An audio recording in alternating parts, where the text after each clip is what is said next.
Our next topic is dimension of a physical quantities. So the nature of physical quantity is described by its dimension. जो physical quantities के जो nature है physical quantity उसको describe किया जाता है dimension से. अब डायमेंशन है क्या? The dimension of physical quantity की जो डायमेंशन है आर द पावर. क्या है? पावर है.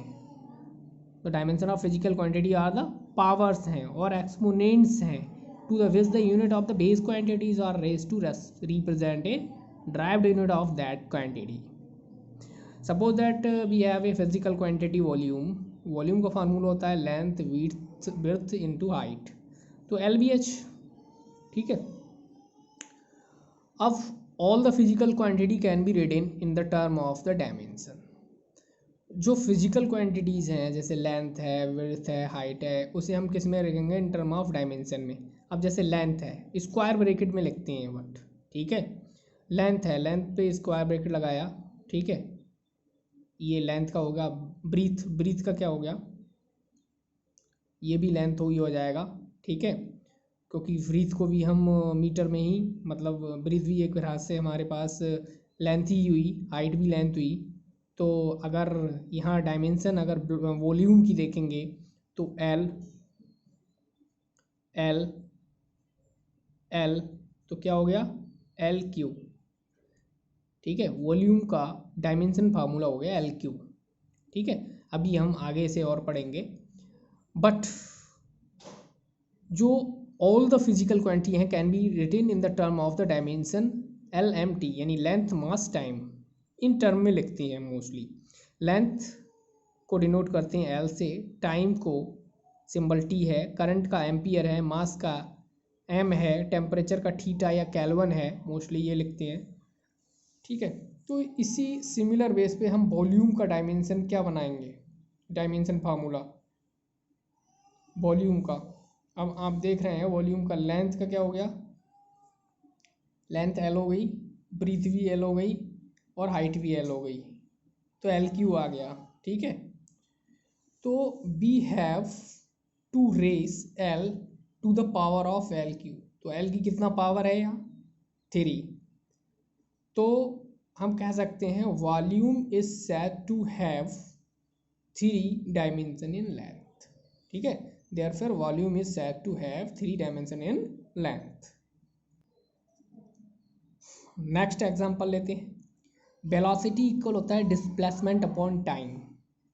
अब डिस्प्लेसमेंट क्या है हमारे पास? एक प्रकार से लेंथ ही है और लेंथ को हम डिनोट करते हैं कैपिटल L से, टाइम को T से. तो अपॉन में T है, यहाँ ऊपर ले जाएंगे आप बराबर में, मतलब लेंथ के, तो LT-1 हो जाएगा. यानी T की पावर 1 है, अगर प्लस की पावर है तो ऊपर जाने के बाद माइनस की हो जाएगी बेटा, तो LT-1. तो वेलोसिटी का डायमेंशन फार्मूला क्या आ गया? T-1.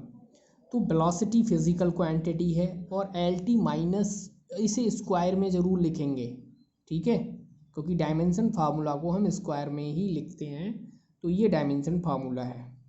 अब हम कुछ डायमेंशन फार्मूला हैं जिनके बारे में डिस्कस करेंगे और उनकी SI यूनिट्स क्या होती हैं. अगर आपको डायमेंशनल फार्मूला आता है तो उसका SI यूनिट भी आप लिख सकते हैं. अगर किसी फिजिकल क्वांटिटी का आपके पास फार्मूला है तो उसका डायमेंशन फार्मूला भी आप इजीली बना सकते हैं.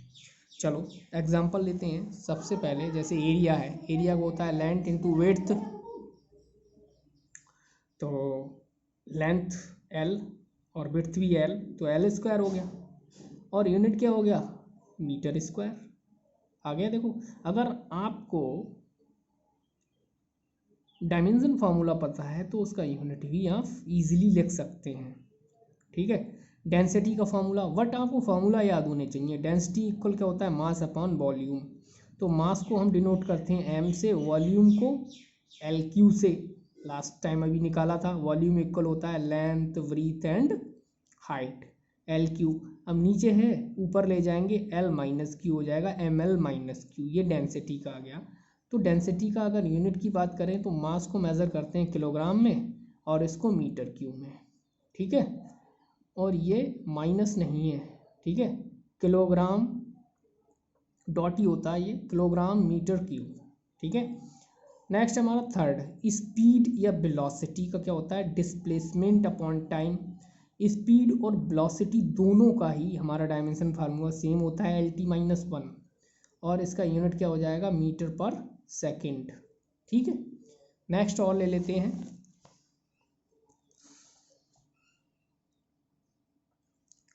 Linear momentum. मोमेंटम का फार्मूला होता है P इक्वल mb, ठीक है। अब m क्या है, मास, b है वेलोसिटी। अब मास का आपके पास डायमेंशन फार्मूला होता है m, और b का होता है LT-1, तो क्या हो गया, MLT-1। ये लीनियर मोमेंटम का हो गया आपके पास। इसका यूनिट क्या हो गया, किलोग्राम। जैसे मास है, मास को हम m के सिस्टम में दे दो, इसका किलोग्राम, मास का हो गया किलोग्राम, लेंथ का हो गया मीटर, टाइम का हो गया सेकंड इनवर्स, तो ये इसका यूनिट हो गया, ठीक है। एक और देखते हैं, एसिलरेशन। एसिलरेशन का फार्मूला होता है change in velocity upon time taken. तो चेंज इन वेलोसिटी मतलब वेलोसिटी का जो डायमेंशन फार्मूला है वो क्या है, LT-1, अभी पीछे निकाला है। टाइम टेकन क्या हो गया, t, तो ये t है, प्लस का है, ऊपर जाके माइनस का हो जाएगा, और ये ऑलरेडी ऊपर एक माइनस का है, तो क्या हो जाएगा, LT-2। ये एसिलरेशन का डायमेंशन फार्मूला क्या होगा, LT-2। और इससे नेक्स्ट हम नेक्स्ट वीडियो में करेंगे।